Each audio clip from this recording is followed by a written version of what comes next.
tweeting out. Hello. Hello, everybody. Don't know who's here yet.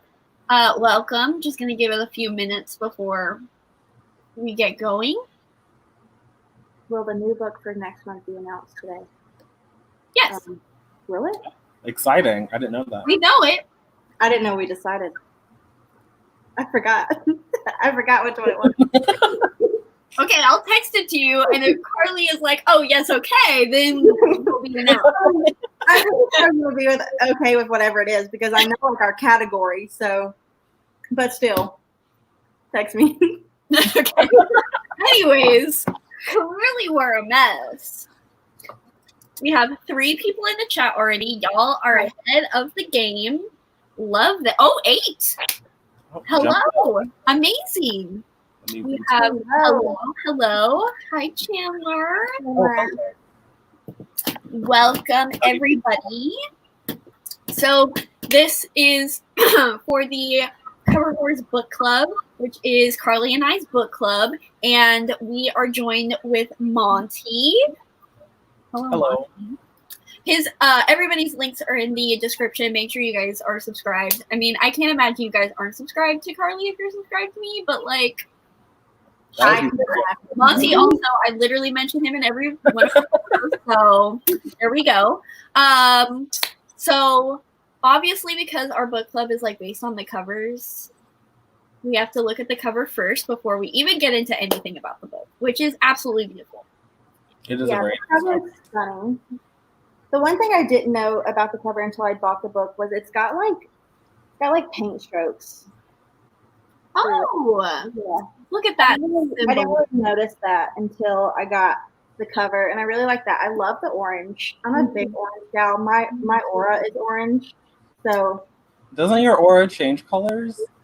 No. Your standard I aura. don't know how it works. My aura is orange.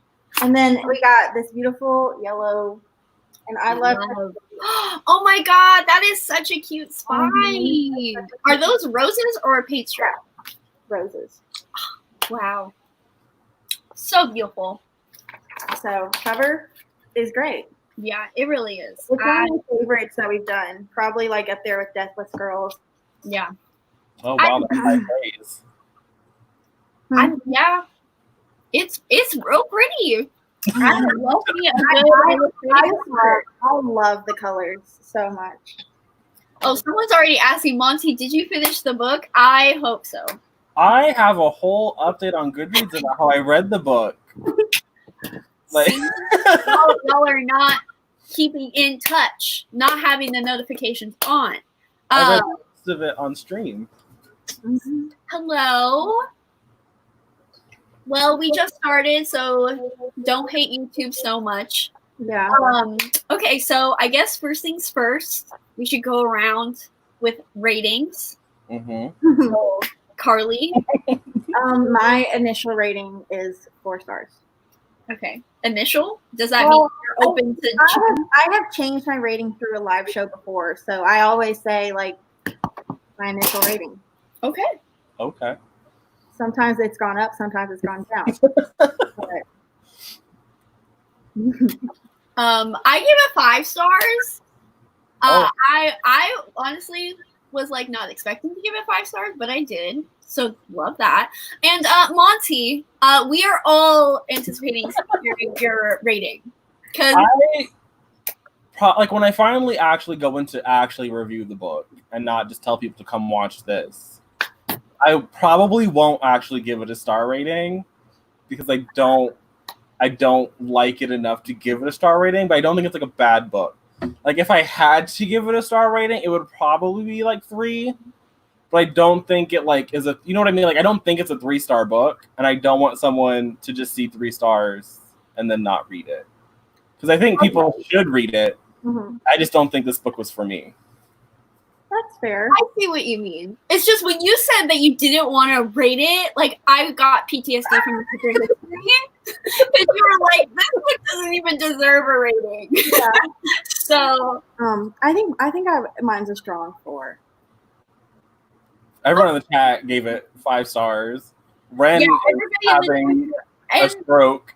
I would like to say that it is very difficult for me to give a contemporary 5 stars.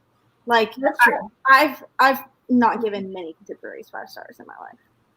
That's sad. So a 4 star is like really, really good for a contemporary for me.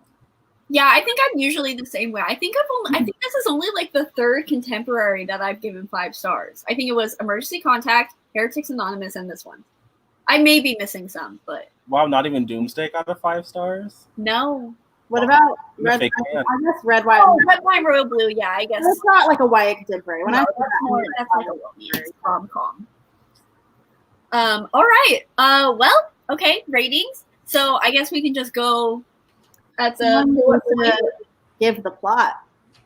Yeah. You want to talk about plot first? I did it last time. I want to do it. Someone else do the plot. Okay. The plot. Oh, give a synopsis. Okay. Yeah. So this is about our main character, Felix, and he is a trans boy / kind of going through a bit of like an identity. He's like not too sure, kind of going through a little transition where he's uncertain about some things. But he is blackmailed one day at his summer program, and people, like somebody puts up a bunch of his old photos and dead names him, and so he kind of, in an effort to get revenge on the blackmailer, he starts to catfish this person that he thinks is the one behind it, and the plot goes from there. It's a lot about like identity, sexuality, and falling in love for the first time, and kind of what love means to him. So that's kind of that's the synopsis. And I mean, I don't know about you guys, but I was very hesitant during the first half of the book because I was like, so we got blackmailing and now we got this catfishing thing. Like, I was just a little scared of like how I hate catfishing plots. Like it reminded me so much of, what's that movie on Netflix with Noah Centineo? You are the only person who would even know.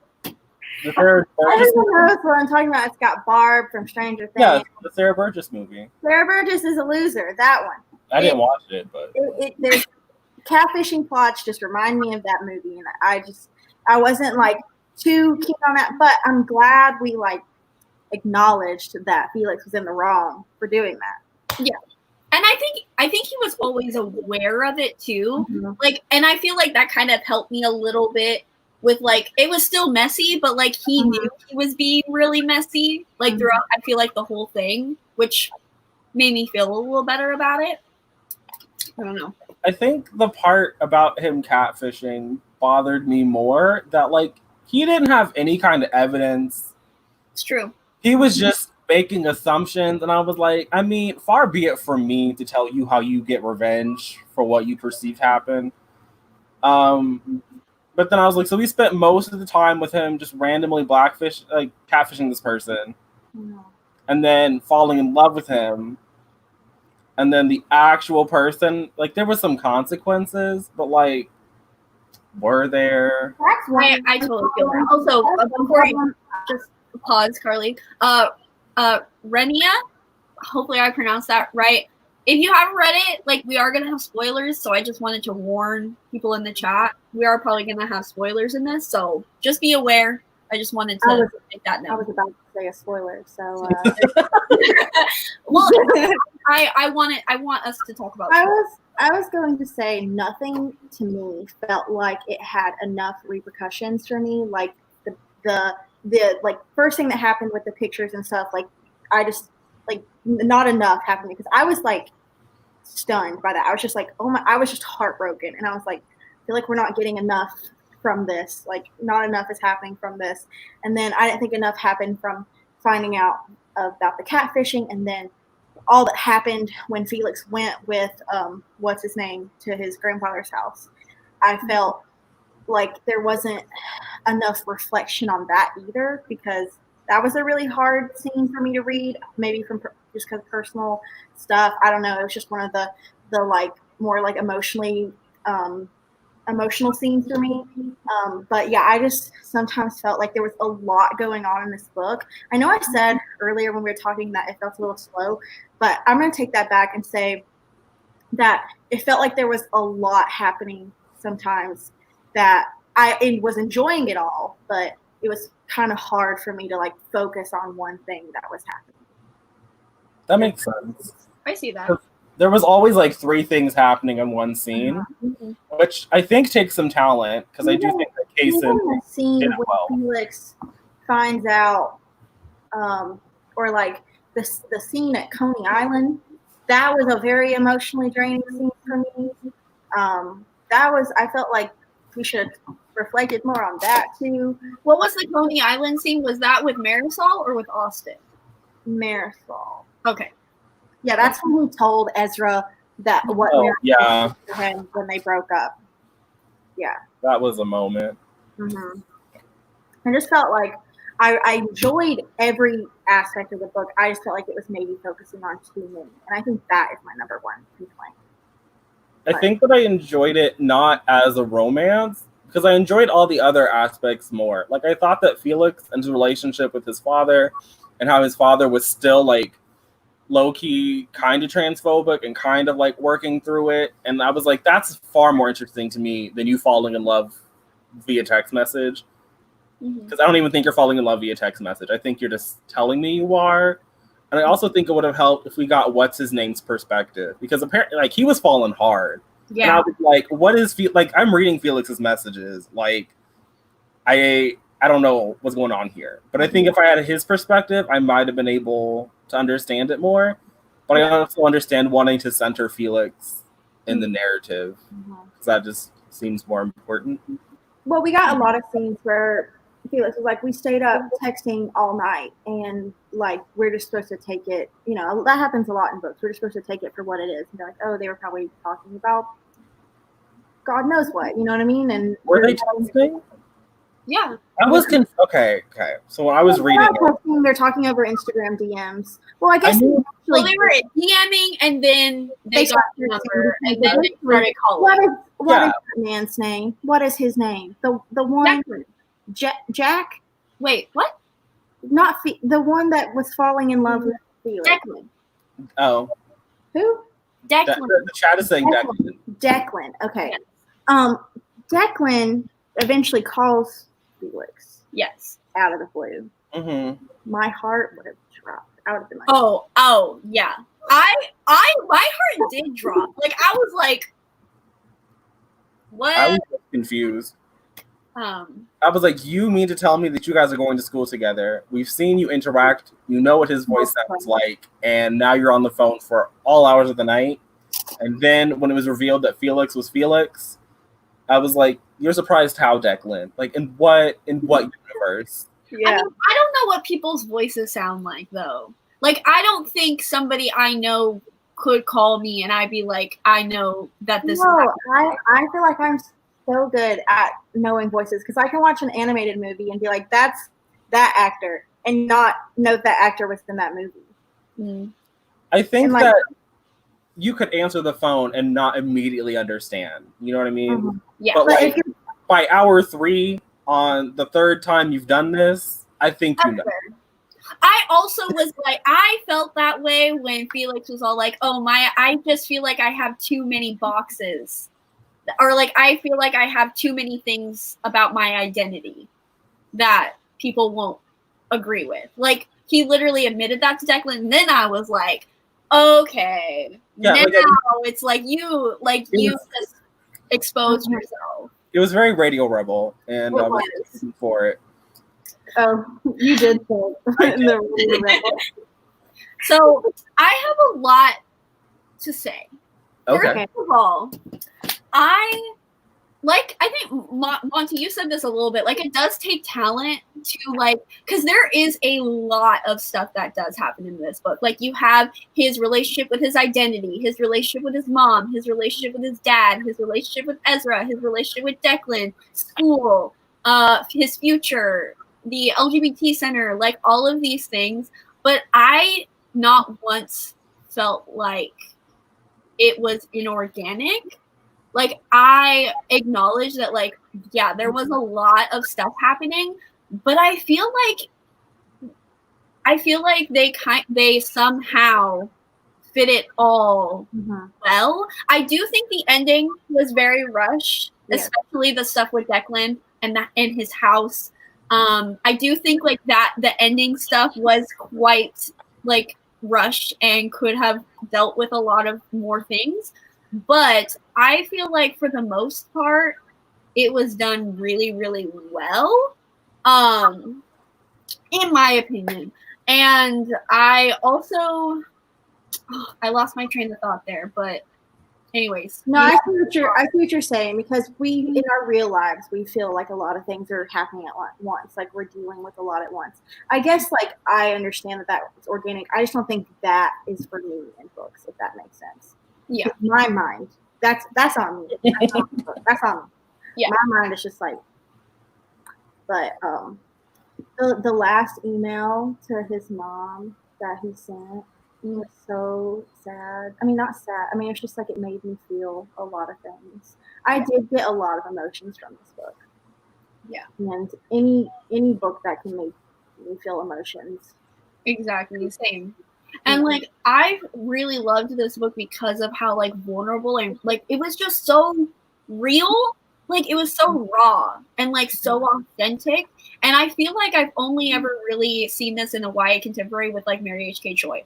And I even feel like Mary H.K. Choi is more like new adult. Like I don't consider her YA at all because both books I've read from her have been new adult characters. So, and I feel like a lot of criticism with YA contemporary is that it doesn't go there. And I feel like this book like went it dealt with like very important and heavy topics in a way that like adult fiction deals with, but in a more digestible way. Yeah, I can see that. Yeah. Yeah. I think the teenagers in this book were very realistic, as like sometimes like the whole like spending my parents would never let me spend a night at someone's apartment without their parents there. I was in high school. That does not happen. So that part I was a little like, okay, I mean, maybe, everyone's different. Everyone's parents allow different things. But that just would not happen for me. But other than that, like the interactions between the teenagers felt really realistic to me because they didn't seem dumbed down. They just talked to each other. Yeah. I liked that. Like their fucking high philosophical discussions. I was just like, wow. You really got it. You did it.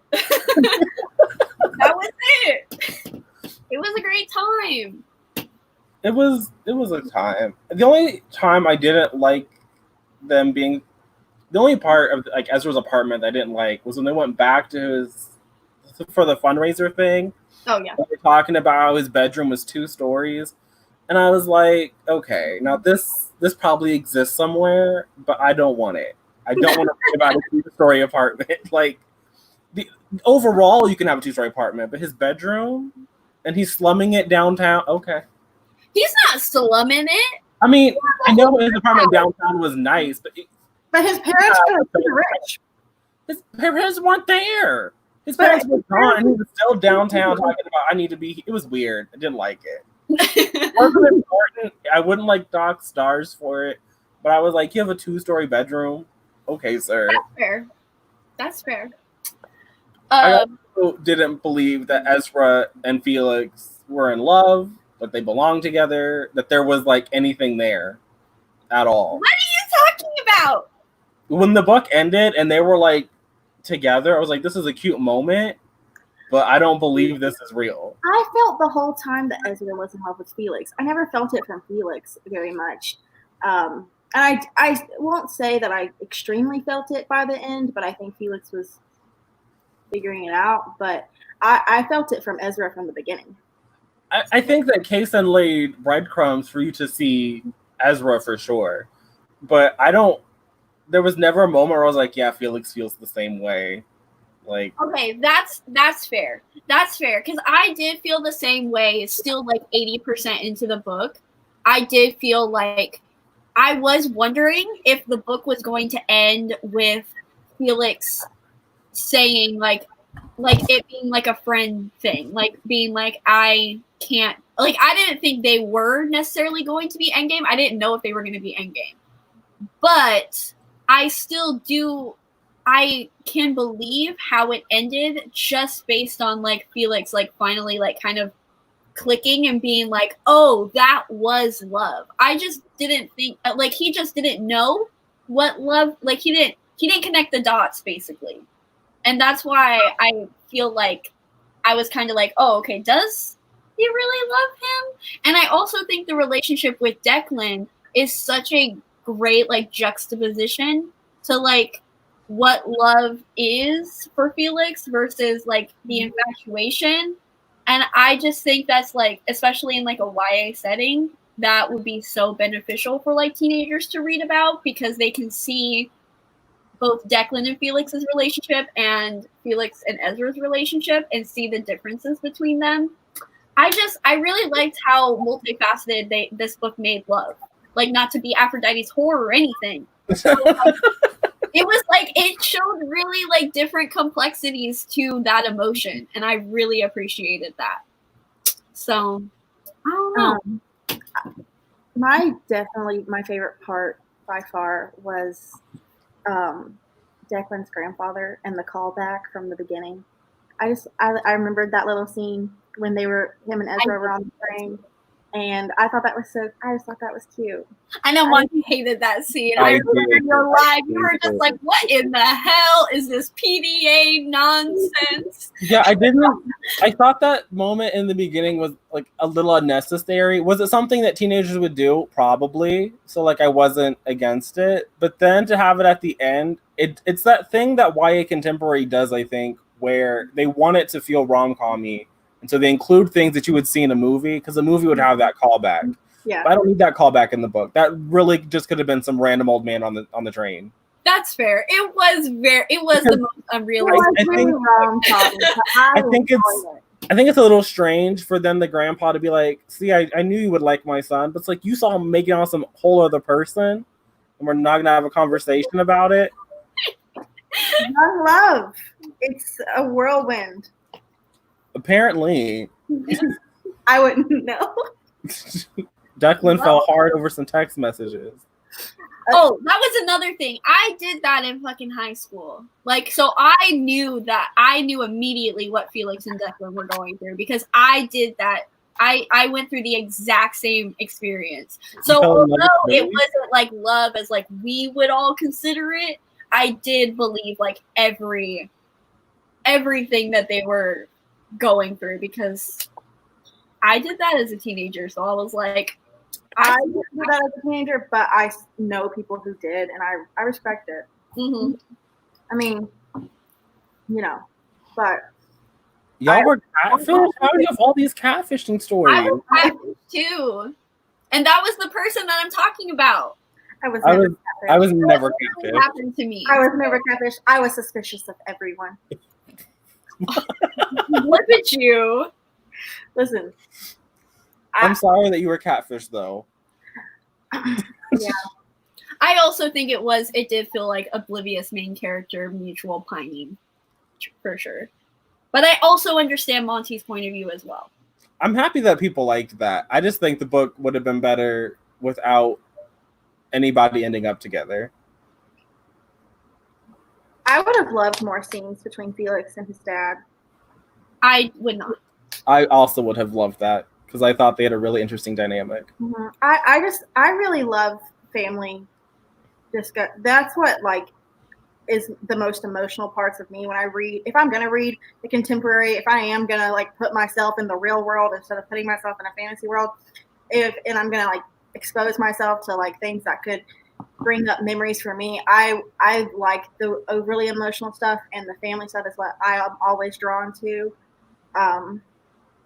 So I would have liked more discussions and more scenes with them.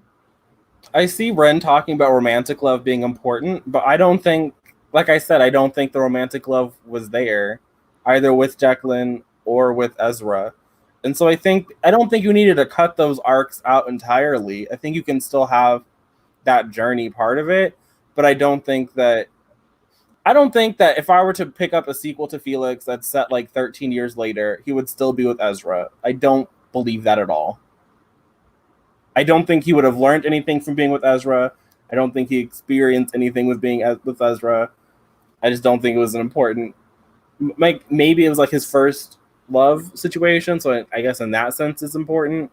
But I don't think the synopsis is like, my name is Felix Love, but I've never been in love, and I'm painfully aware of that. So like, I knew it was going to be a lot about being in love, but I guess I just didn't feel it as much from Felix, like, as I wanted to. But I felt it a lot from Ezra from the beginning. I was like, oh no, Ezra's in love with Felix. Felix is not in love with Ezra. This is going to end badly for them. But I was wrong. I just thought like the whole time that they weren't going to end up together. I can agree. I also just spent a lot of the book waiting for Felix to block the person that kept messaging them on Instagram. Yeah. Like, I'm not a trans person. No one's ever sent me really transphobic things in my DMs. I like to think, though, if someone was harassing me, that I would block. Like, maybe the first message, I was like, okay, sure, you'll do something. The second message, okay, sure. At the end of the book, and you still haven't blocked this person, I felt that I didn't understand his thought process there, and I don't think that thought process was explained to me. So if the chat could explain it to me, I would really appreciate it. I feel like it was because, and he mentioned this after the gallery, is that he had never witnessed transphobia. And so, like, he was saying that it was on the news, and it always seemed very distant to him. So I feel like that's why, because it was like the only experience that he's ever had. So he just felt like, if this is just this one person, then I am going to defend my existence. And I also feel like it was kind of cathartic because there's a lot of comparisons to the troll and his mom. So that's kind of how I saw it. But also, yeah, it's like you could have just blocked them. The middle of the book's a little blurry for me, but was there any more like any other instances like the photography thing, like the photography ring? Like, was there any more physical like blackmailing happening, or was it just the messages? It was just the messages. Because I guess his father was like low-key transphobic. Oh yeah. Well, yeah, I meant from like this from Austin, like the supposed the or whoever Felix thought the blackmailer was. Like I know, like he knew the person who did the photos was probably the one sending the messages. So I see maybe why he didn't block them then. But that's what I thought when I was reading it. Is why he wasn't blocking. Yeah. The person. Could be. Either way, I'm like, baby, block him. I just thought he should have been rock imported. I understand that romantic love is important. I just don't think it hit for me. But I'm a cis person, so it doesn't really need to hit for me. That's why I'm not going to rate it on Goodreads, because I don't want people to like not pick it up. It just didn't hit for me, and it's obviously hitting for everyone else. Everyone else gave it 5 stars. So, and that's fair. And yeah, like I said, like I totally because I too didn't know if they were going to end up together. So it's definitely. I'm glad they ended up together. I see it, and I think they're super cute. I agree. I just wish we would have gotten more hints of Felix liking Ezra the way I got the hints of Ezra liking Felix. That's another thing about the ending too quickly and being rushed. Is I wish you just got like maybe like 50 more pages of like, because I feel like most of the ending, because you had to wrap up Declan and Felix and still have time for Felix to realize that he does love Ezra, and then for Felix and Ezra to make up. And that was only like the last like very 10% of the book. And half of that was with Declan and Felix. So then you only had half of it to not only have Felix realize that he was in love with Ezra, but also have them make up. So by It's not a lot. By the end, I was like, okay, where are we gonna? We gotta get the dad. We gotta get Ezra. We gotta get college. We gotta get mom. Like there was just a lot. I was like, there's a lot. So yeah. I think that the book just might have been, I don't know. Maybe it's because I've read one too many queer stories with some random blackmail plot.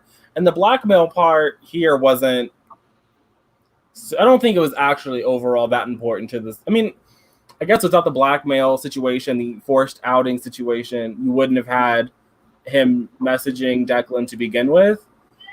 But I feel like you could have found a different catalyst for that relationship. Because the blackmail like really threw me out of it. Like forced outing narratives, I understand that it's a lot of people's reality. And I'm sure it happens to trans people more than it should. Mm-hmm. But maybe without that, we could have had a more focus on the romantic relationships they were trying to build with the story.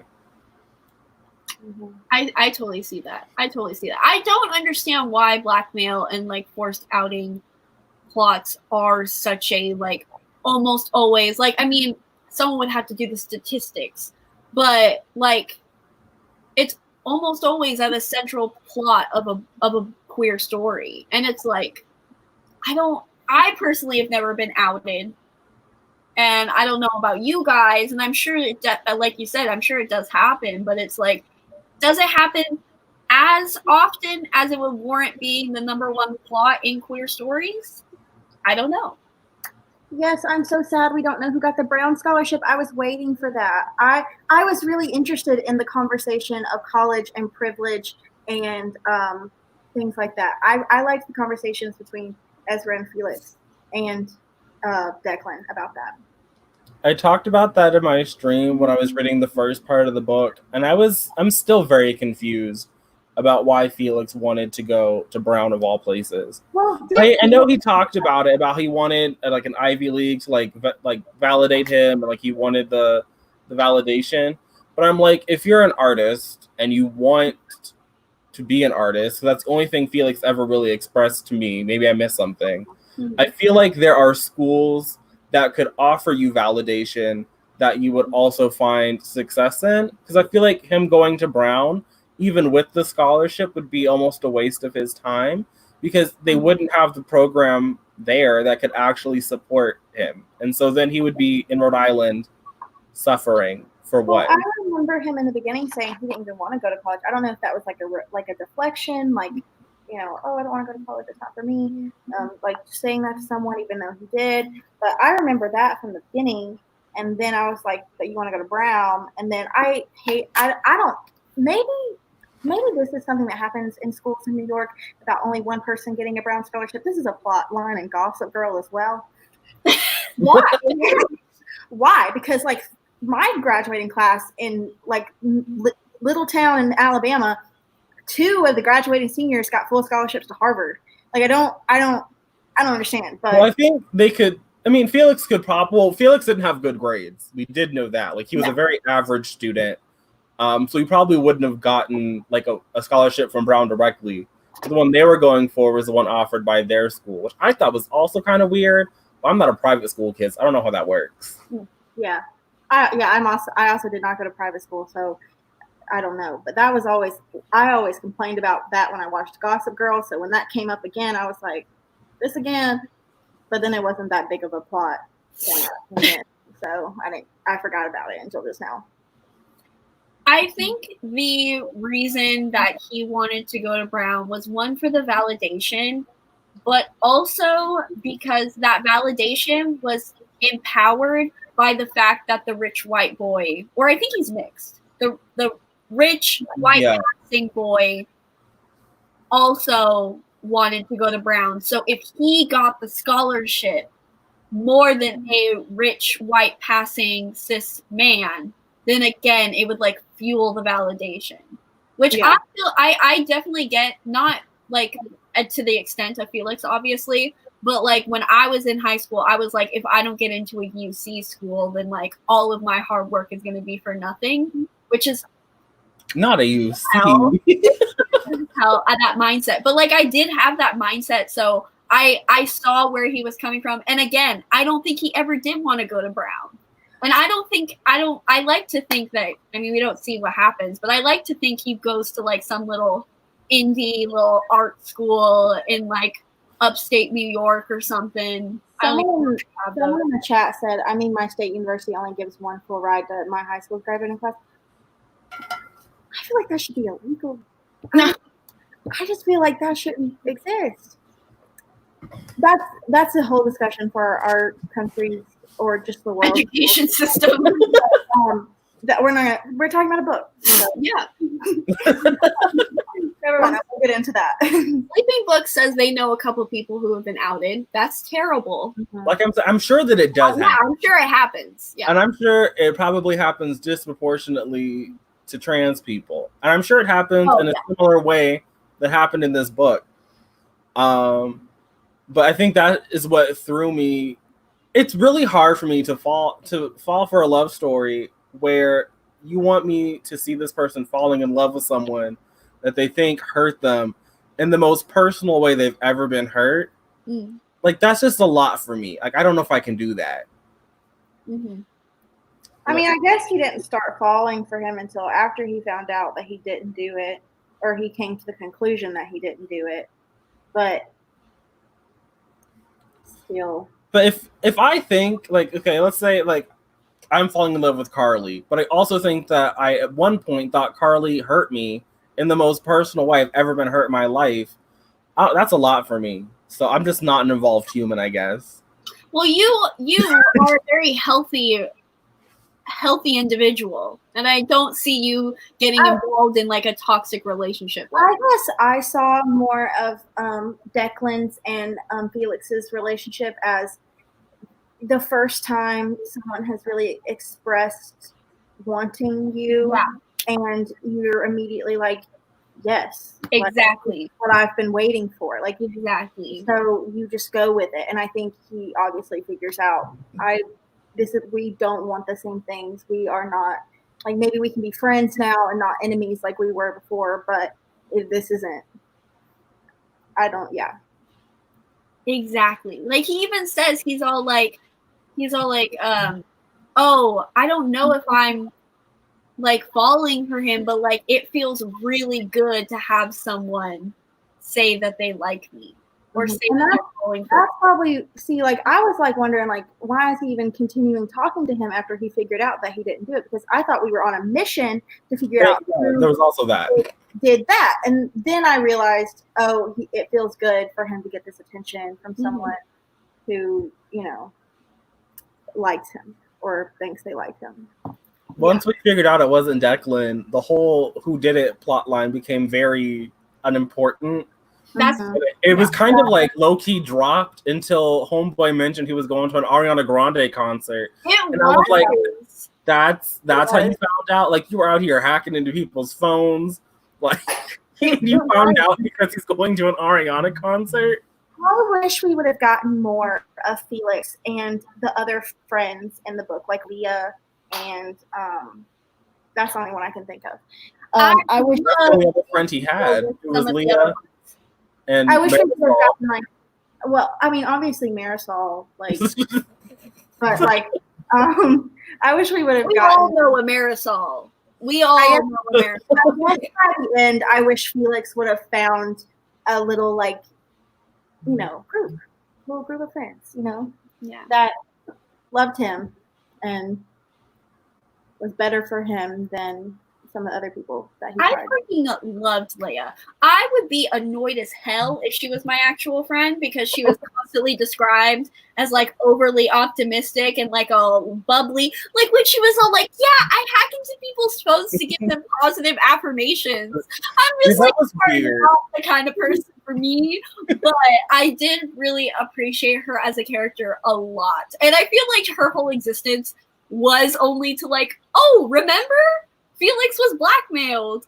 So I definitely do think it went off the deep end in the importance. But that's why I agree with you, Monty, when you said that you don't think the plot line was really an important factor in the book at all. It's just like kind of a spark to get things started. But it's not really important to it. Just a good like limited series. If it were to get an adaptation, like I think it would fit good, like as like a Love Victor type. Don't talk about Love Victor.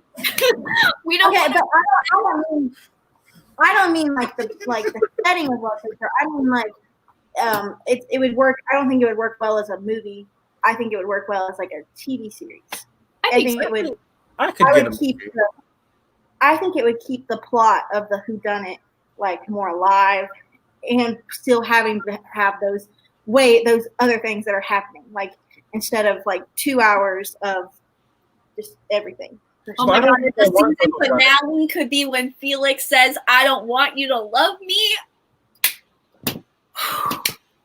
Oh my god, who do I need to contact? I don't know anybody in the Hollywood industry. You could have like every episode, like maybe like you know how on TV shows now the little text message pops up on the screen so we can all read it and we don't have to put our glasses on, and it's it's another message from either Ariana Grande stan 882 or Declan. I love it. I agree, Ren. I do think that the book was too short. And that's why I'm always a fan of a chunky contemporary. But I also think that Kaysen could have written a chunky contemporary because it's not Kaysen's first book. Yeah. And so I think that they could have written like a 400-page book.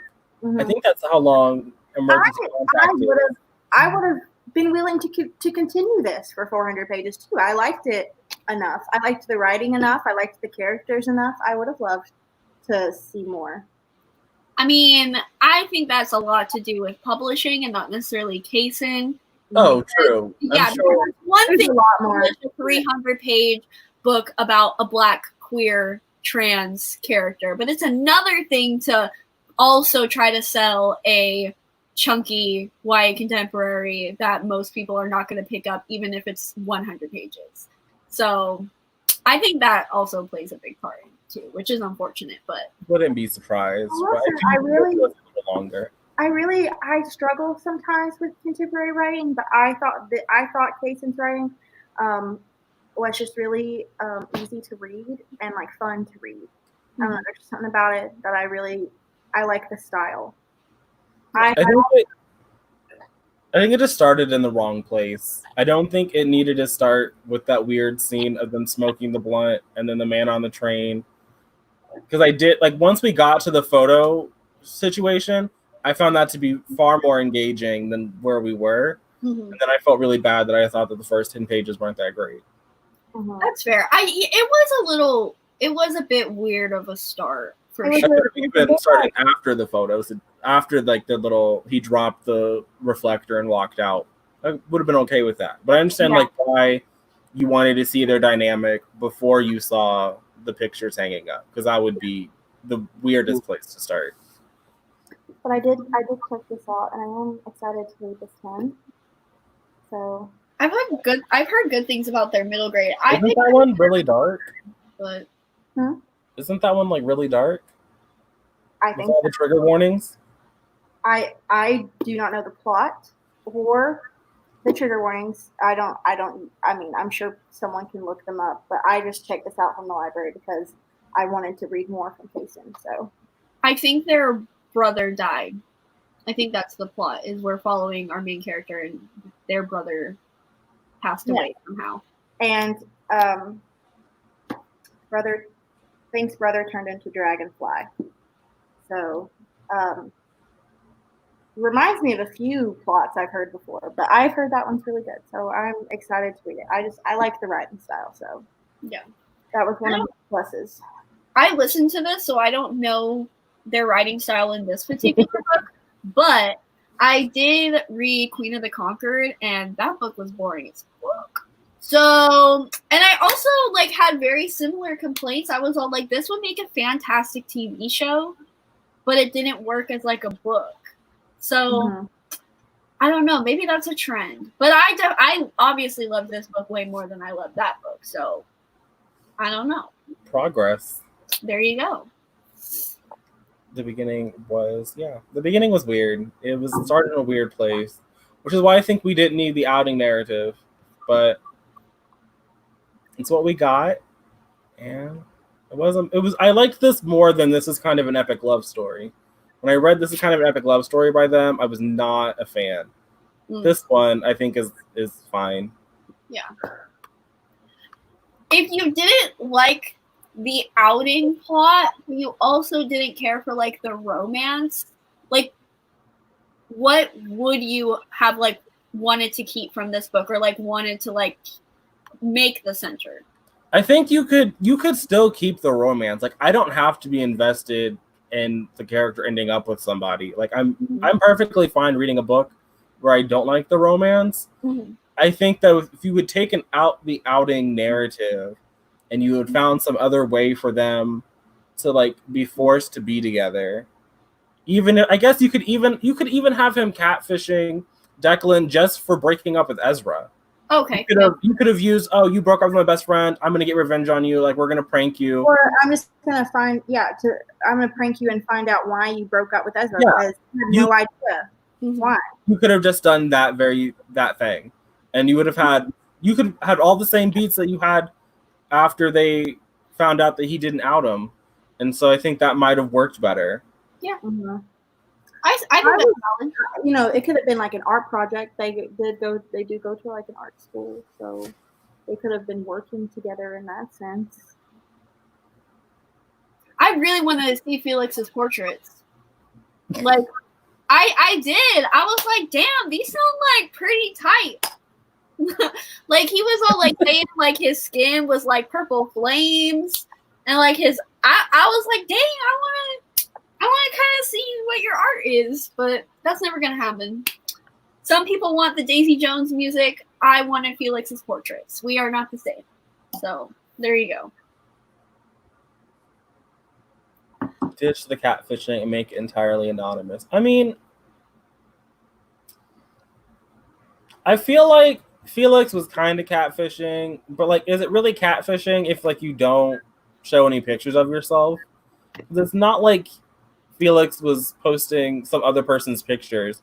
He was just not posting his face. Yeah. I mean, I guess you couldn't. It's not necessarily catfishing. I mean, Declan knew someone at the school, but that's it. Yeah. I mean, I know he had like a different name, but it's not like his other name was all that creative. Yeah. It's true. But I mean, I don't know. You can call it catfishing. I don't know if I would call it catfishing. Just like I don't know if I would call what happened at the beginning really blackmail. Because I don't know. Because they weren't asking anything of Felix in order to not do what they were going to do. They just did. They just did it. He was forced out. It was just straight up outing. Not. I wouldn't call it blackmail. That's true.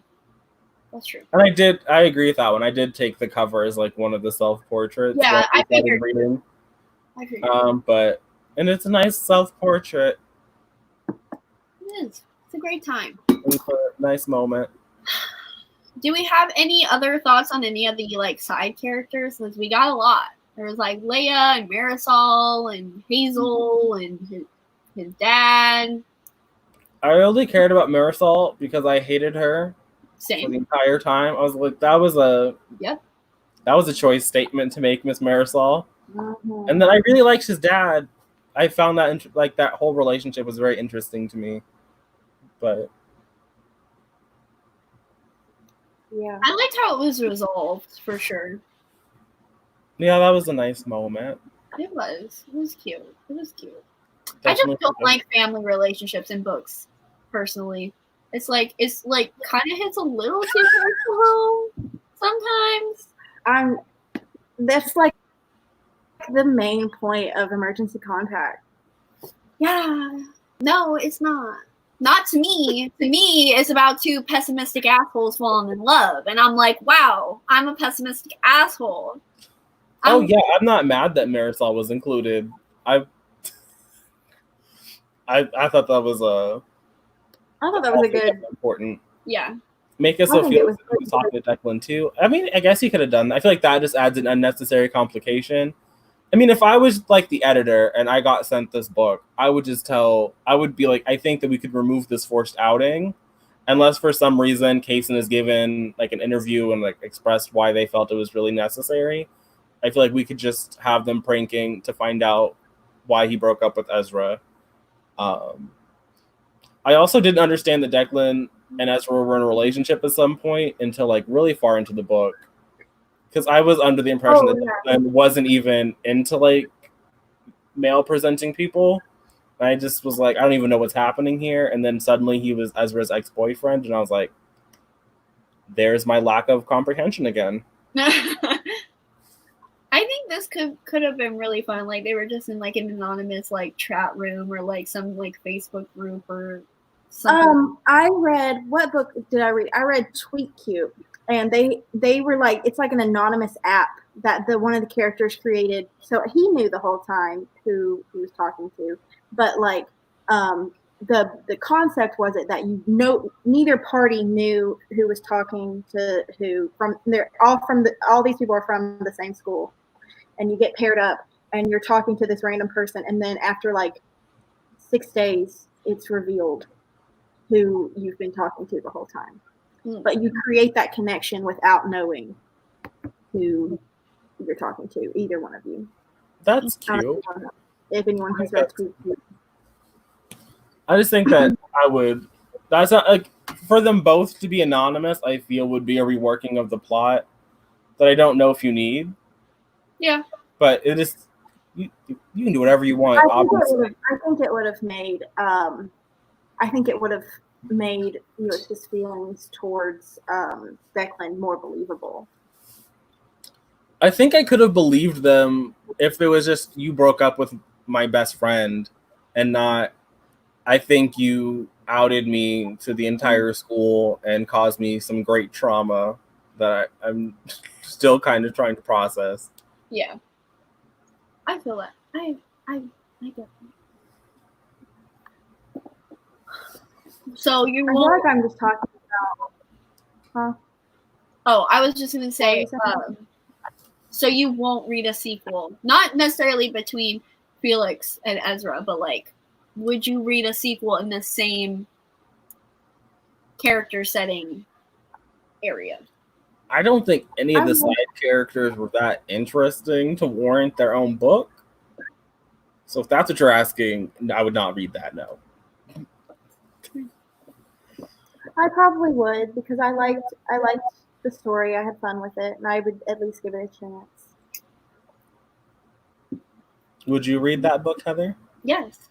Okay. Absolutely. I mean, I gave this book 5 stars. So I mean, I would read another Felix book before I read like a Leah book or a Declan book. I don't know if I would want to read it. I probably would not touch a Declan book. Yeah, because like I don't like. Like what would it be about? It would be about like him and Ezra, or if it's not about him and Ezra, it's about him like falling in love with another person, and I'm just like, I don't care. We're done with you. We got your story. I would like, because I did like the writing style. I did like what Kaysen did with all the themes. Like, I don't know if like any of the side characters would warrant a whole ass other book, but I think like the potential to take a side character and make it. I mean, Becky Albertalli said she could do it, and she did it. But did Becky do it? Did Becky do it? No, she didn't, but she got it published. That's what I'm saying. Like, she got the whole thing. So if it's possible for her to do it, I'm sure a way better writer can do this. Becky probably could have wrote like a soccer game where that character that plays soccer just played soccer the whole time, and they would have said, Creekwood, yes, publish it. But instead, that would have been better than what Leon Offbeat. But I think it would be. I think obviously Leia is the one, which irony, is the one that like has the most potential to get a whole other book. And I think it could be really. Like, I don't know if her sexuality was ever expressed. I mean, I don't know if she ever said anything. I'm pretty sure that they all talked about like we're all queer. Yeah, right? I think she was a lesbian. I don't think they talked about how like queer people flock together. Yeah. Okay, so she's definitely not straight, and like I would like. I mean, I obviously I'm gonna take all the sapphic I can get. Like, give me all of that. So yeah, I would probably be the most interested in a Leia. Is it Leia? Is that how the audiobook pronounces it? I think so, yeah. I'm pretty sure. Because I pronounce it. Asians are the first ones to go. She's either a lesbian or like bisexual, pansexual. I definitely think she's queer in some capacity. Yes, Bren, we all want a Marisol book. That would be a lovely novella. We absolutely do. Miss Misogynist. Oh my. Oh, I really love how everything got checked in this book. I absolutely love that. Even though I was like, Felix, why are you not blocking this person? I love how succinct Kaysen was about writing the rebuttals to like ignorant comments, with like both the transphobic comments and like the misogynistic comments and like the homophobic comments. Like they did it in a way that was yeah. And like they did it in a way that was, I don't want to say educational, but like kind of like in an educational way that was very easy to understand. And I really liked that they included those things and made sure to actually put in the rebuttals to ignorant comments rather than just like have those ignorant comments out there and like the characters be just hurt. Because it could be like, again, it could be educational for people and show like this is how it is.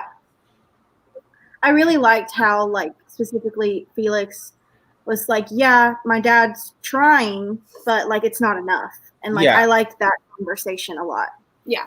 That was definitely a great part of their relationship. Because a lot of people are always like, well, at least they're trying to learn. Like, but Felix like, was not that's trying. Not enough. He's like, you can use my name, Dad. Yeah. What's my name? It's not that. You're saying the wrong thing. Mm-hmm. Yeah. So I liked that. I liked that conversation. That's true. Or that discussion in the book. That was one of my favorite ones. Yes. I also really liked the LGBT center scenes, and I wish we got like maybe one more of those. But again, there's like so much in the book, so like I don't know if we could. I forgot yeah, so much happened in 350 pages. Yeah, I know. Kaysen was not playing. They really they were doing it. So like I love hearing about old queer people. Like I just love hearing them talk about their experiences because like I don't know anybody in my real life who is queer at all, especially like not like a like full on adults. So like I really appreciate like those kinds of conversations. They're important for sure, and it was nice that they were included. Mm-hmm. And I like the way that they were. Yeah, it was cute. All right. There any other? We got to announce next month's book too before we end. Okay. We did promise that. I don't have any more comments. I am keeping my 4-star rating. I'm pretty confident in it. So. That's good. That's fair. A 4-star is a good rating. Apparently, a 2-star is also a good rating according to Monty. So I do think, and I stand by it. 2-star means it was okay. Very well. Well, if anybody else, I agree with you, Monty, because I think Heather is not. I'm pretty sure the tweet said that a 2-star is a good rating. I'm pretty sure if we go back to the receipts, you said it was a good rating. Yeah, it's a good rating. It means the book was okay. Would I recommend somebody an okay book? Yes, I would recommend you an okay book because it was okay to me. Not good. They are not the same. No, because okay good is lower than good. Okay is still like you can recommend it to somebody. No. Anyways. If anybody in the chat has any other comments or questions about the book, anything, feel free. We kind of like killed this. Like it's almost an hour exactly. Like wow, amazing. We love this. Round of applause. Well, until like if giving you guys time to ask questions or anything. So our book for next month is going to be a backlisted title. And it's going to be With the Fire on High by Elizabeth Acevedo. I don't have the cover, So, but I'm sure you guys all know what the cover looks like. It's very beautiful.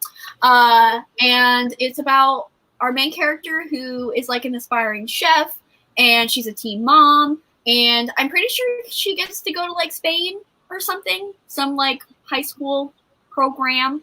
So that's what we're going to be reading. I'm very excited. It's very exciting. Katrina is also right. She was done with us. Yeah, I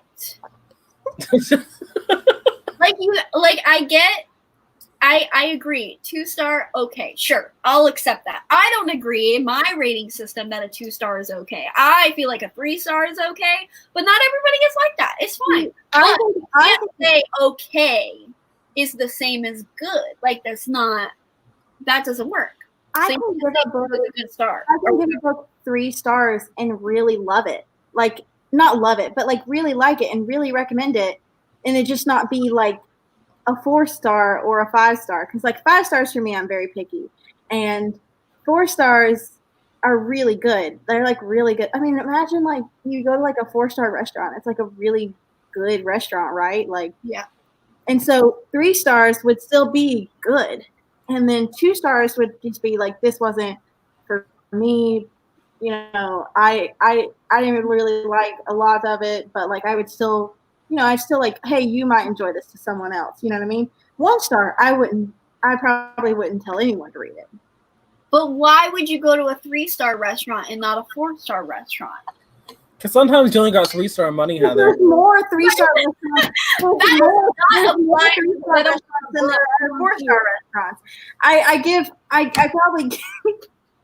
I do not stand for mediocrity, okay? I do not stand 2 stars above average. No. 2.5. Not to me. 3 stars is average. I don't like to live averagely, okay? I do not want to read averagely. I do not want to listen to music that is average. I want to strive for excellence. So why would I read a 3-star book, and why would I recommend a 3-star book? Questions that don't make sense to me. So there you go. I don't all the time. I don't be recommending anything.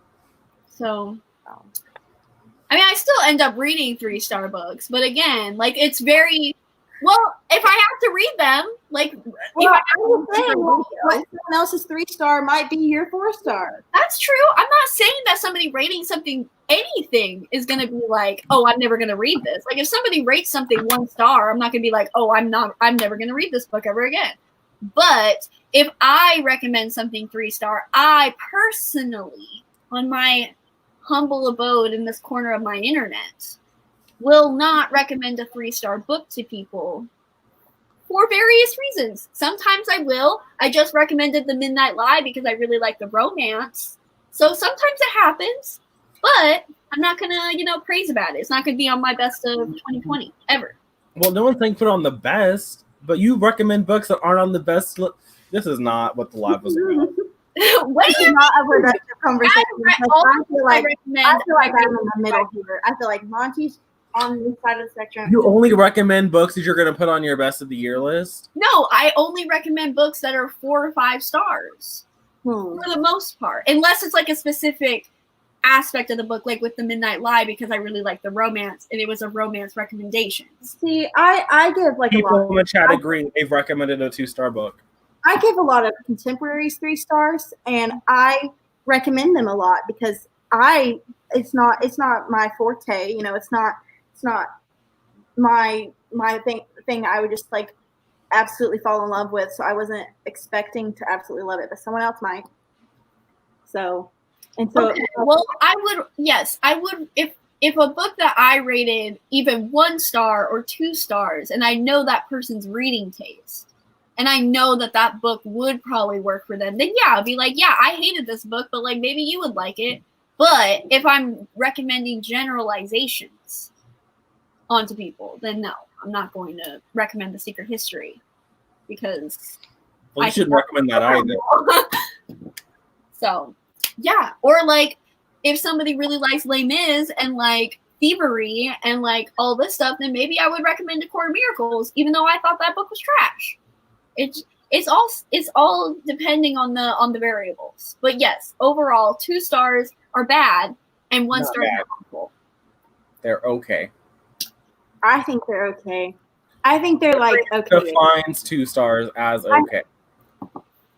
So if you don't think it's okay, you're using their platform incorrectly. What do you think 1 star is? Like hideous? Yeah, 1 star is just a bad 1 book. star is awful. 1 star, I give books 1 star if I would have DNF'd it and I couldn't DNF it for various reasons. That's 1 star for me. 1 star is really just a bad book. I don't care what the reason is. And even like no stars can be a bad book sometimes. Or sometimes it's just a book that's so outside of what I normally read that I have no idea how to judge it properly against the other things that I've read. Ren and I are on the same page. 1 star terrible, 2 kind of bad. I'll even give you okay, maybe. I'll give you okay as a generalization. It's not okay for me, but like, okay, I'll give you okay. I would That's say literally what I've been saying, though. No, because you For the said past 5 it was minutes. a good rating. Okay, I said Okay, 1 those are star. good books. no. They can be good books. They have potential to be good books for others. Okay, I think 1 star is terrible. I think 2 is and 3 is okay. You know, like a high pitched okay, and then 4 is this is great, and then 5 is oh my god, this is like one of my favorite books now. Okay, yeah, I'm good with 4 and 5. Yeah, it's just I don't know. It's just my brain. I do acknowledge that most people do give a higher rating for 3 stars and like value 3 stars higher. But 3 stars is such a difficult rating for me because sometimes I give a 3 star and I really enjoyed it. It's just it was like maybe the writing slacked for me, or like there was like one aspect I really didn't like or something like that, and I just couldn't give it a 4. Or a 3 star, I really didn't like the book, but I recognize that it's a good book and it just wasn't for me. Does that make sense? yeah, So 3 stars is just so I hate giving 3 stars, even though I do it probably the most out of any other rating. But they're just there's so much complexity in a 3 star rating to me. I agree with that. It definitely. So, I wish I gave more 2 stars, if that makes sense. I feel like that I don't give that rating enough. I give out 2 stars frequently. I read a lot of okay things. I'm okay with okay. And my thing was just the okay equating to good. I don't agree with that. But if you're saying 2 is okay, then yes, we're on the same page. Okay is not a bad thing. Okay is okay. It's not bad or good. Okay is okay. That's Okay why the is- word is Okay there. is more good than bad. I don't agree with that. It's the middle. Good, okay, bad. More good than bad. I think okay is more good than bad. Like If somebody, if I y'all are someone's drinking a not milkshake, even talking about books, just the word okay is more good than bad. Heather, if someone was drinking a milkshake and you asked them how it was and they said okay, you would still go to the thing and buy a milkshake. You wouldn't go, oh, I'm never getting a milkshake from there. No, because then I would just look up a different restaurant that had great But milkshake. we're already there. We're already at Then this. I wouldn't get a milkshake. Okay, then you're going to be left out. You don't get to be in the party. I will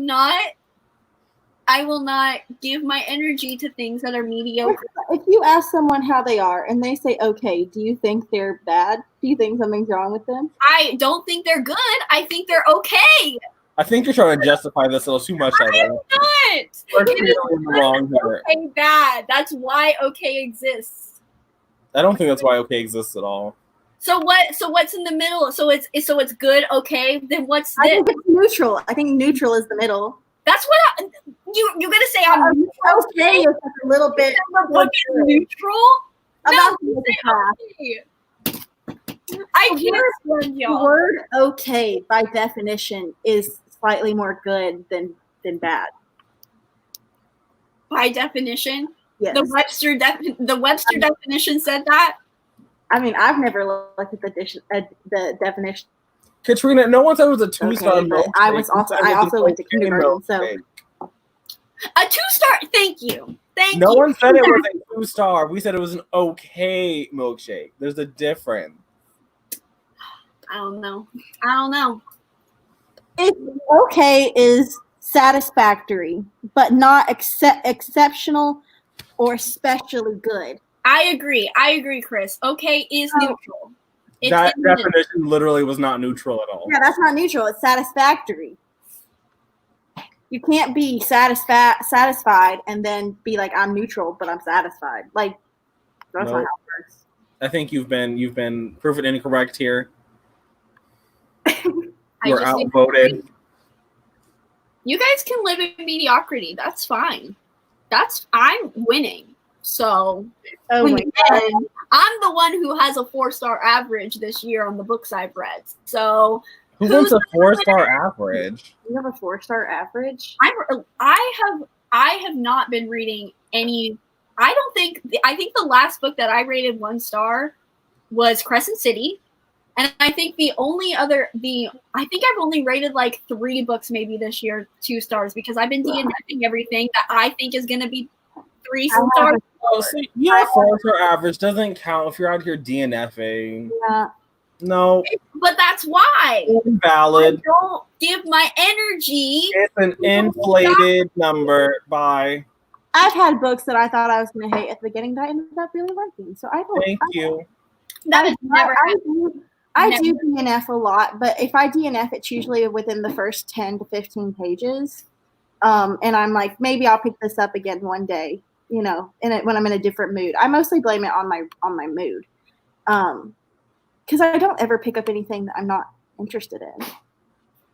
I don't either. Or I don't want to read for the culture, I mean, I don't do that either, but I get into a book that I thought I was going to really enjoy, and I just know it's going to be fine. And again, I would rather read a book that is going to be higher than fine.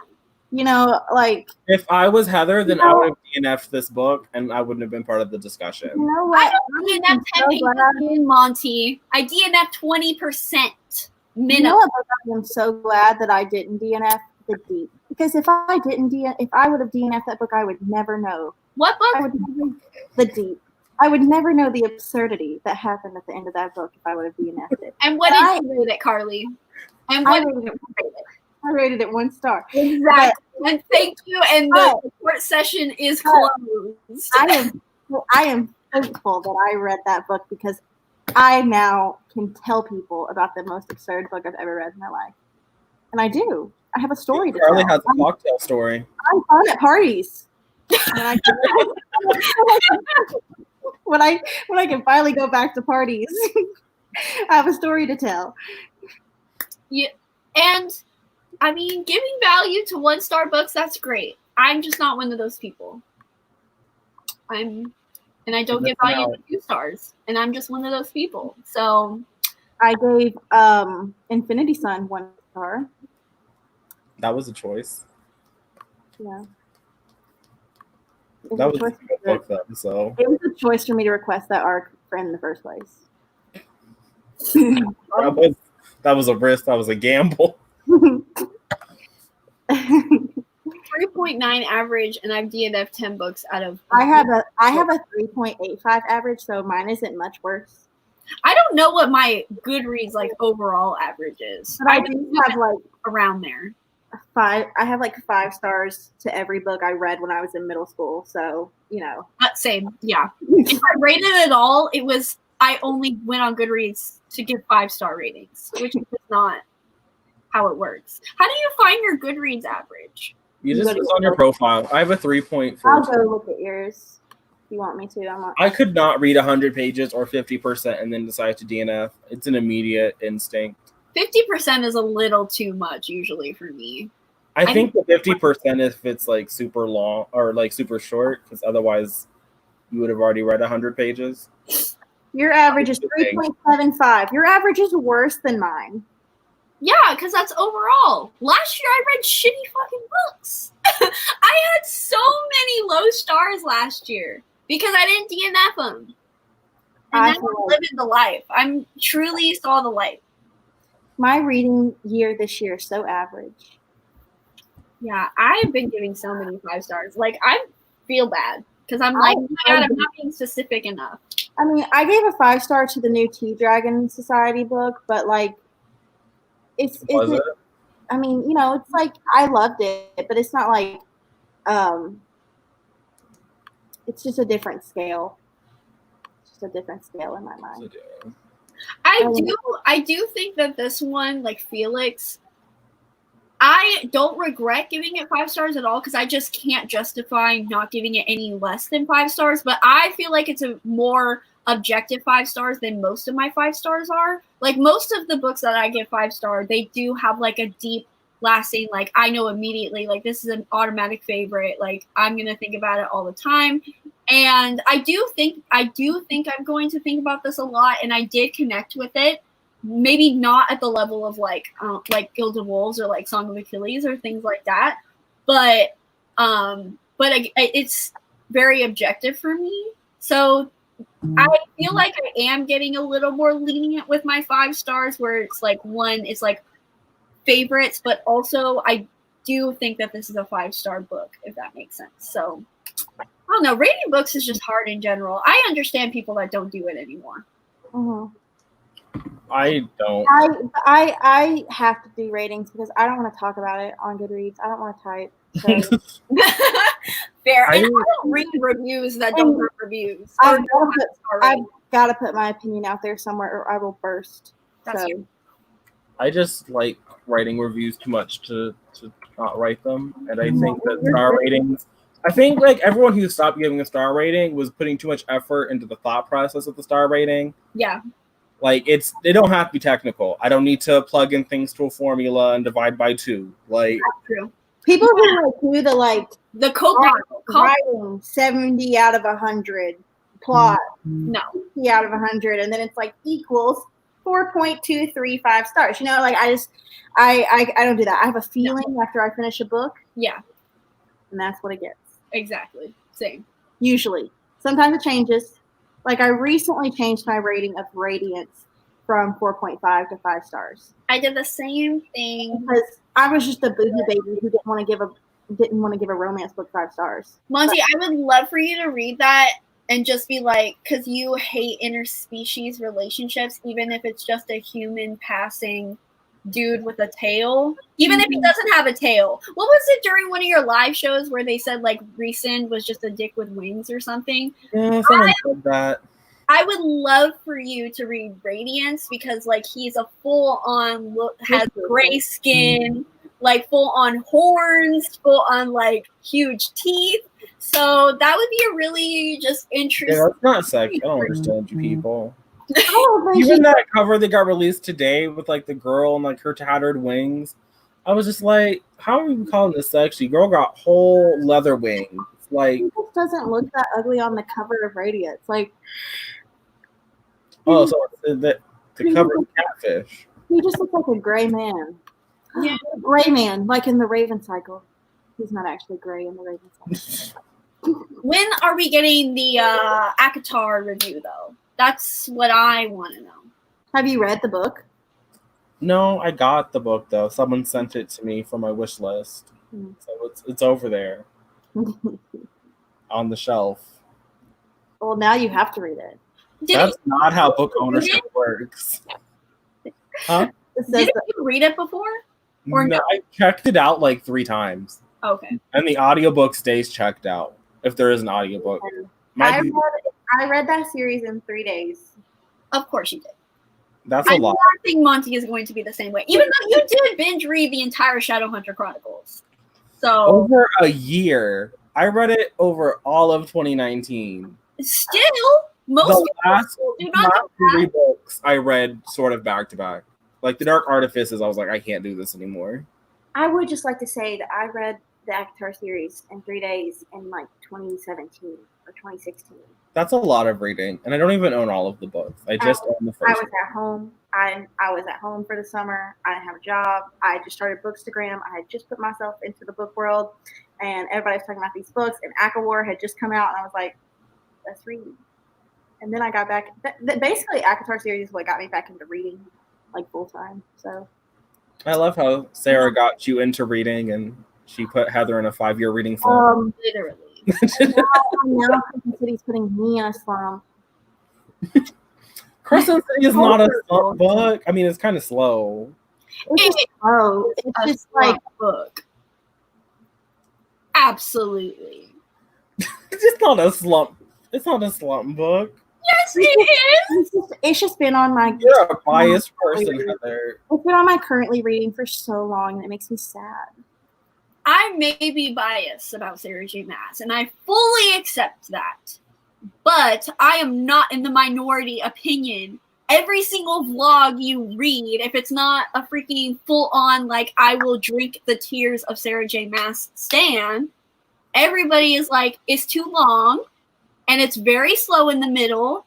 I'll give it to her. She picked it up in, like, the last 100 pages. Still didn't like it, but, I mean, something happened.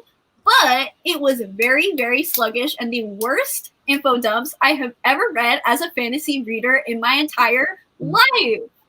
I can't speak to the vlogs because I only watched like a handful. Because after reading the book on stream, I was kind of over it. But I don't think it was really slow in the middle. And the middle is a whole lot of nothing. But I don't think it didn't put me in a slump. My main motivation for finishing that book is so I can watch people's reviews. Yeah, that is. Also, Chandler, I agree. I also kind of think that you're gonna really love Feyre, but I never know how you're gonna feel about anything. Don't you love Clary? I do love Clary. Clary's my favorite character. I was just having a conversation with some people about that earlier today because they wanted some Clary slander, and I wasn't here for it. I love Feyre. She's an artist. Her. I felt like she was. I didn't see anything of her though. Like I didn't hate her, but I also I was like, you are a shell of a person. But I also only read the first book. So I don't hate Feyre. I reread Akamath last year, and I still really liked it. I gave it 5 stars again. I enjoyed it. I probably wouldn't like the first or third book if I read. I really like the second one. Yeah. Like that's the only thing in my comment section on that haul is like the second one's so good. Get to the second one. Yeah, like I think the second one is pretty good, but I mean, I just don't hate Feyre. I hate her family. And people are like, oh, I'm so excited for Nesta. I literally would slap that bitch. Like, I cannot stand Nesta. Monty is going to live for Nesta. I don't even know who this bitch is. I know I met her. People who are like, oh, Elaine is so sweet. She's so soft. I don't care. They still abandoned and like forced their sister to like do all the work. Like, oh my God. Carly has if I was Feyre, I would have never even thought Where's of their name. Carly's review? Do you have a review of this, Carly? Once I went to because I was a bookstagrammer and I only cared about aesthetics when I read that. This review because this is getting really entertaining. Maybe I should just reread the whole series and do a discussion about why Nesta and Elaine deserve to just be killed off. Because I just Feyre just focuses so much on, oh, I have to protect them. Oh, I want them with me. If I would have left for fucking Fairyland and lived, became the high lady of a court and been married, I would never have thought about those bitches ever again. I don't care if they're family. They literally treated her so badly. She was Beauty and the Beast. Belle was a good girl. She was looking out for the people. I'm tired of people being good all the time. Why do we just have to just take care of our family? Why can't we just recognize? Oh, see, now it's why do we have to take care of our family? But let Taryn betray her sister and it's pitchforks and burn her at the stake. I think she should have. I think we should have burned Taryn at the stake. I'm making the same connection here. We should have burned Elaine, Nesta, and Taryn. Put them all there. Well, okay. See, nope. Taryn though is a little different because Taryn was doing something for herself, in this world that's full of political stuff, and she was trying to survive. Also, Elaine and Nesta, you would just have to read it. They weren't doing anything trying to survive. They were just sitting in their mansion that was decaying because they had no money, and they let Feyre just go out, do the hunting, the cleaning, the cooking, everything, and they just sat on their asses like they were still rich. Well, I would do the same thing. So they're sounding relatable. I don't understand why. I'm not Katniss Everdeen. I'm Primrose. I don't understand why cared about them so much and why people care about them so much, because they don't want to be there. If they hate being there, like, I just have so much to say about Nesta and the fact that we're getting a series about Nesta of all. I didn't know that. I mean, again, I'm not in the Sarah J. Maas fandom, but I thought people didn't like her. Like, I thought that was a popular opinion to have, is to not like her sisters. No, people are so excited to see Nesta and Cassian. Are they excited to see Nessie and Cassian, or are they excited to get more fairy sex? They're excited about the hate, the enemies to lovers that's going to be Nesta and Cassian, because Nesta hates everything about the fairy world because she doesn't want to be a fairy. I am sure Nesta is not sapphic. No, she is not sapphic. Let's. I think that would explain a lot if she was. But she's not. Plot twist. And like people are like, "Oh, Elaine, she just doesn't. She's so good and innocent." And like in the books, I'm talking about, not people. Like in the books, everyone's like, "We have to protect Elaine. She has a mate, and she shouldn't have to be with him because she's good and innocent and pure." But she was just as a bitch to Feyre as Nesta was, because she also didn't help do anything. Like, their father was disabled, couldn't do anything, couldn't make any money. They were running out of money. They had none. They were just living in this big mansion, or like, I don't even know if they were living in a mansion. They were living in a house, and they had no money. No one wanted to marry them. And Feyre's just doing everything. And then she gets kidnapped. And they when they see her again, they're like, "How dare you get kidnapped and not clean our house?" They don't care about her. They don't care about Feyre at all. But she's like, "I would do anything. I would give my life for Nesta and Elaine." Why? They don't keep the same energy. Like, if someone isn't giving it to you, don't give it to them. Interesting. Basically, Monty, you need to read the series.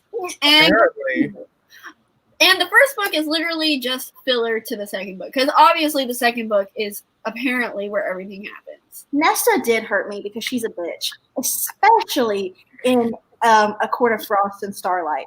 I don't care about her. How did that book hurt you? It's like 38 pages. That is my quickest 1 star I've ever given a book. Like, that is, if I could give it like a worse rating than 1 star, I would. You could just not rate it. Well, that's not good enough, because then people wouldn't know. Yeah. By looking at it that I hated it, unless I put "I hated this book" in big letters, and I think I did. So there you go. There you go. I just really, yes, cut off toxic family members. I don't get it. I just don't get it. This is why I like discussions of family and books, because I think you have to work through things, and I don't think Nesta, Elaine, and Feyre ever do. And I mean, maybe they will. I doubt I read the Nesta series, but maybe they will. But well, I'll read it for you. You are absolutely going to read it. What are you? I'm looking forward to A Court of Silver Flames. I'll be emailing Bloomsbury asking for an arc any day now. Why is it not Court of Silver and Flames? Because it's to separate, because the Feyre's books were of, and now we just got this one thing, nice and simple. At least that's what I would think. Is it a whole other series? Yeah, it's 3 books. It's a trilogy. Okay. We're gonna have to see Feyre have a child, and children. It's Carly's face. If I read that series, that'll be fun for me. You are going to read it, so I don't know what you're saying if for. We all know you're going to read it. I don't know. I just don't know. I don't know if you know me that well to know that I would read that book. Well, we'll just have to see. It's coming out in January. Let me put my timer on to see what the cover looks like. Maybe that will be my decision. Isn't it going to be the new covers that you hate? Yeah, it is. I don't have an opinion on those covers. I did need this rant. I have not really been like talking about books with anyone lately. This is like I haven't been filming videos or anything, so I haven't got to talk about this. You can give less than 1 star on Storygraph. There you go. Storygraph account just for that. The only update she will ever give on that app. It'll be my half-star ratings for A Court of Frost and Starlight and stalking Jack the Ripper. Not stalking Jack the Ripper. I don't know. Huh? The new covers are nice. See, the chat knows what's up. No. The only thing that I feel about the covers is, like, again, I don't hate or love them, but I do think it's kind of weird that it's, like, literally, like, Asian imagery. Like, I don't think they match the series. I like the original covers. I know that's an unpopular. Yeah, no. I like them, and I think they match the series really well because I liked how she gets the second tattoo when on the book, like. You see the progression of the story on the covers, and I enjoy that. I just think that they were awkwardly cut off to like not have a face or like it's just like the midsection of a body. I'd much rather have the new covers. Yeah. Mm-hmm. I don't think the new covers needed a new price tag. Oh, I don't know if they knew. I saw them in person, and I will say the Aftermath one isn't terrible. I don't hate that one. I hate the pink one. I don't understand why it's that shade of pink. But that's just me. I don't know. I just don't like them. You are not unpopular there. I feel like most people really hate them. Most people definitely don't like them, but I'm a big fan. All right. I'm glad people like them. Well, if anybody else has any more comments, we kind of went 30 minutes off the rails than what we were planning on. I jinxed it. I truly did. I was like, look at us. How did we even get Akatar into this conversation? Oh, I asked Monty when he was going to read it because I need it to happen. I'm just really excited. I always just love hearing your opinions about all books, but like especially like very popular books. I'm excited to see your discussion about Felix tomorrow too. Yes. Let's not promise that. I might have to delete that tweet. Okay, sometime eventually in the future. We won't hold you accountable because I was also supposed to post a vlog today and I haven't posted a video in like I haven't filmed a video in at least 2 months. Over 2 months. Love that. So all right. Well, thank you all for joining us for the live show. Thank you guys all in the chat and who are watching for joining us. Hope you guys enjoyed this time. But yeah, that's it for us. Make sure you follow everybody down below. Make sure you follow our Twitter and our Goodreads page and all of that.